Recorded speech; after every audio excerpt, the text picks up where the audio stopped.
Peace, my family, and we're all back to all. And those coming out of that good cocoon for the first time, welcome. This is your girl, the butterfly, and we about to take off. Let's fly. Just want to send you all that good healing energy your way. Peace, love, happiness, harmony, and abundance. Hope you guys are out there keeping your mind right in that good 9 mind. How y'all feeling today? Hope you guys most definitely moving in your higher natures and cleansing the lows. Came on here today to share another clip from our master teacher's book called What is Spirit and Soul Question. And this right here will certainly most definitely help you on this good journey with them. So with that being said, let's get started. The question is, who are these etheric beings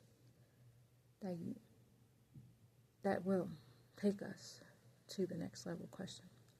Let me repeat that question. The question is, who are these etheric beings that will take us to the next level? Question. And this is Dr. Malachi York's answer. They are what you call guardians or guardian angels from the planet Ritz. Refer to man from planet Ritz. That right there is on my channel, so if you are interested, you should check it out. Send it to yourself again and be nourished. So let's keep it moving.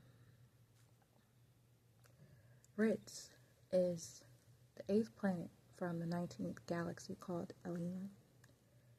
They are 7 feet tall with silver looking hair, dark reddish brown skin color, and large black eyes, very similar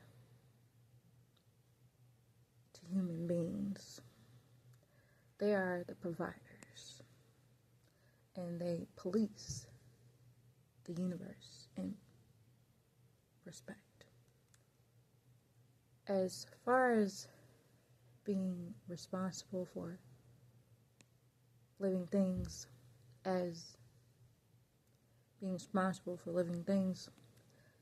and keeping the universe in balance as it expands.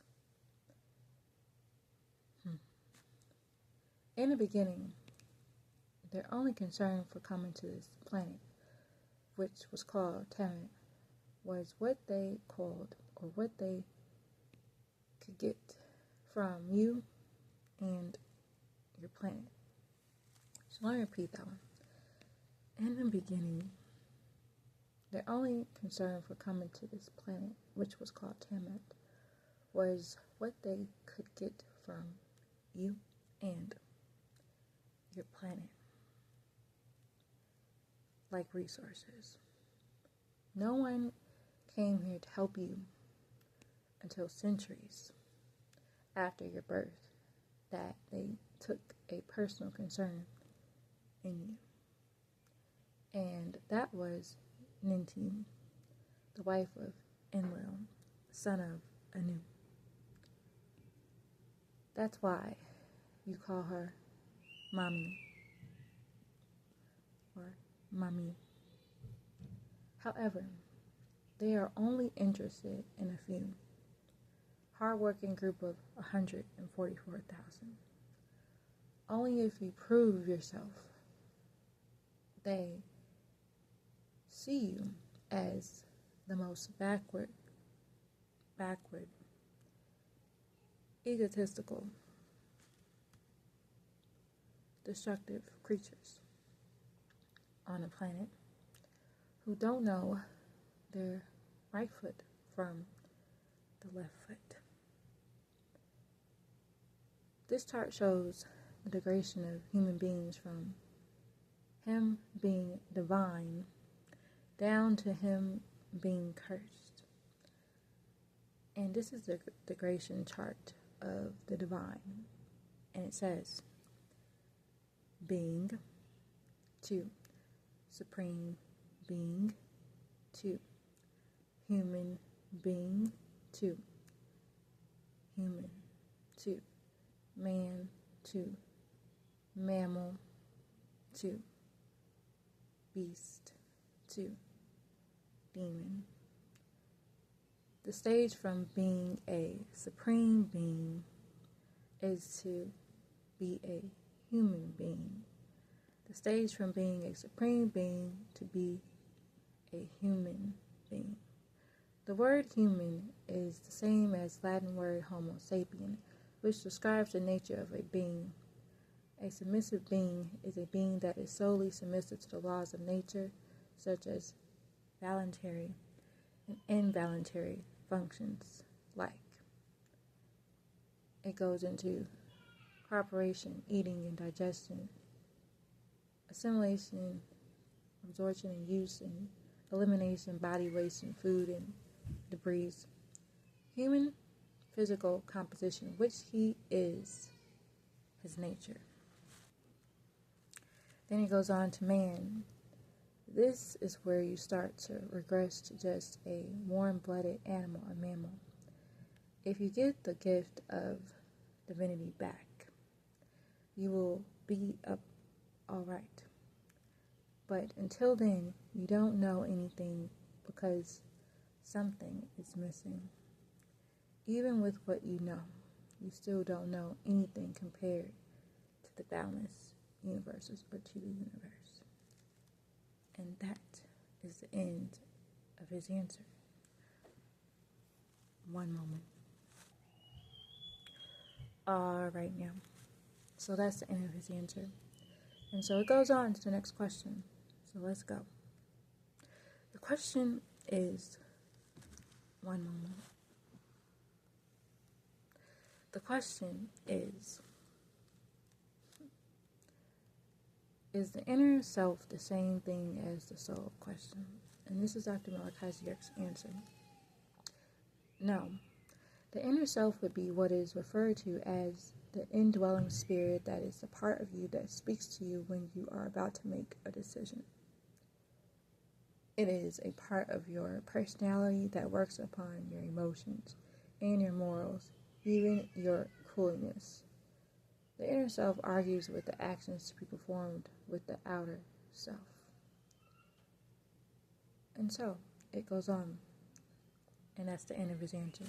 The next question is, what is your subconscious mind? Question. And this is Dr. Malachi's answer. Your subconscious mind is your personal bank. The very word subconscious is self-explanatory. The word sub means beneath and conscious means alert, awoke, or awake, awoke, aware.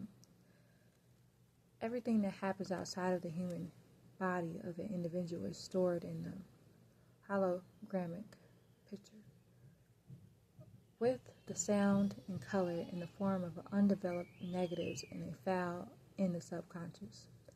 When one has to remember or recall something, they reach into this file and develop one of these undeveloped negative into a full picture and sound hologram or hologramic picture, and we call it simply memory.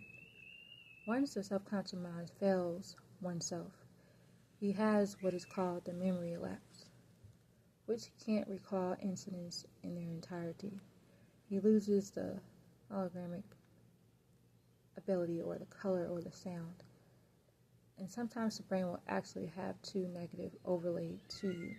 To remember the incident but not the person or the people involved, or you remember the person but not the face, or a total lapse, which is when you forget the whole incident.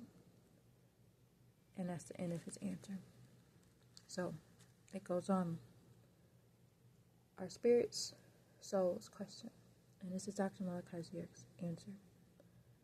Spirits are not one soul or life, but the factors that determine what course that person's life will take in the length of his or her life.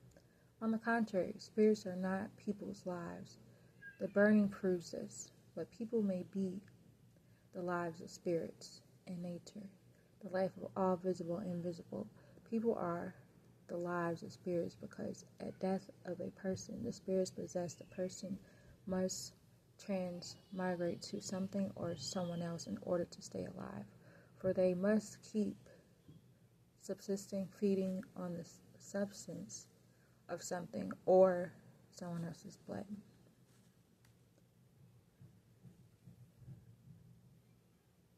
So it goes on. Next question. Do Caucasians have a soul? Question. And this is Dr. Malachi Zier's answer.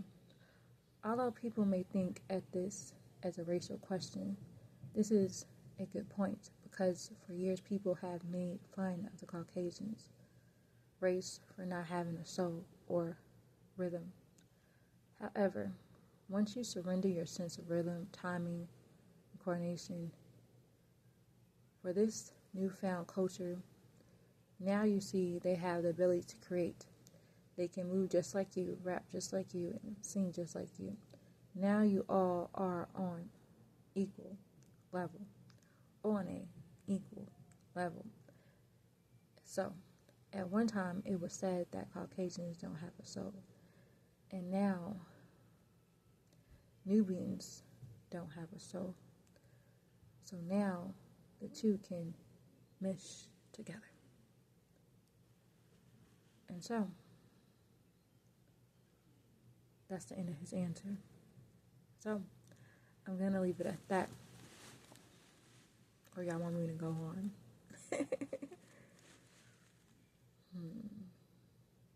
Okay, we'll go on to one more question. Question. Do Caucasians know that they don't have a soul? Question. And this is Dr. Malachi Zier's answer. Yes, they know that they don't have a soul. As far as rhythm, when I would refer to Caucasians as having no soul, what would I say? Question. I would say they have no rhythm. They can't dance. But the idea of rhythm is dying because of the new generation. You see, you will find many stars were taught to dance with hours and hours of hard training because they did not have natural rhythm or correlation. Shirley Temple, etc., were all taught by Bojangles, who was a real person. In fact, he was a well-known tap dancer back in the 1930s. No matter how much they practice on TV, you can still see the difference in rhythm and soul. And that's why they never dance that much together. Most times you'll find Lucy using dances with a band member who was not Latino. Each generation of time had its own rhythm. That is why there are different styles of rhythm for Motown, for Latino, for Afrocentric, American, etc. With each generation, blacks become further away. The old sense of rhythm that your grandparents knew is dying. You are losing your contact and sound for your brain to trigger with the universe. Therefore, get further towards becoming a melting pot. And it says, therefore, you get further towards becoming a melting pot. So basically, what has happened is that this generation has given that up. The kids of today, as you see in schools, don't know anything about Sumar, their immediate past, or even as far back as ancient Egypt, which is in Africa. They barely know about their past in America, and the sad thing about it is that they are not interested in knowing about it, nor are their parents interested in teaching them about their past.